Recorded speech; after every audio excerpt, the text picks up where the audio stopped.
ஆண்டவரே இயேசு கிறிஸ்து சிலுவையில் கூறிய 5ஆம் வார்த்தை, நான் தாகமாக இருக்கிறேன்.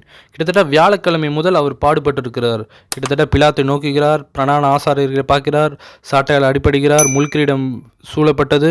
கிட்டத்தட்ட அவர் நீல இழப்பு, டீஹைட்ரேஷன் வந்ததனால்தான் அவர் நான் தாகமாக இருக்கிறேன் என்று கூறுகிறார்களா? கண்டிப்பாக இல்லை. யோவான் ஸ்நானகன் என்ன சொல்கிறார் என்றால், தீர்க்கதரிசனம் நிறைவேறதுக்காக தான் நான் தாகமாக இருக்கிறேன். கிட்டத்தட்ட 1000 வருஷம், கிறிஸ்து பிறக்கிறதுக்கு 1000 வருஷம் முன்னாடி இந்த தீர்க்க தரிசனங்கள் கூறியுள்ளது.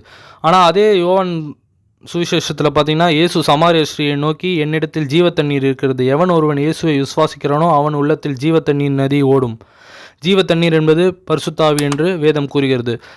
தாகமாக இருக்கிறேன் என்று கூறுவது மூலியமாக அவருடைய சீடர்கள், அவரை பின்பற்றியவர்கள், அவரோட உற்றார் உறவினர்கள் அனைவருக்கும் 2000 வருஷங்கள் பிறகு நாம் படிக்கிற அனைவருக்கும் நினைவுபடுத்துகிறது. இவர் மூலியமாக ஜீவ தண்ணீரானது கிடைக்கும் அவரை விசுவாசித்தால்.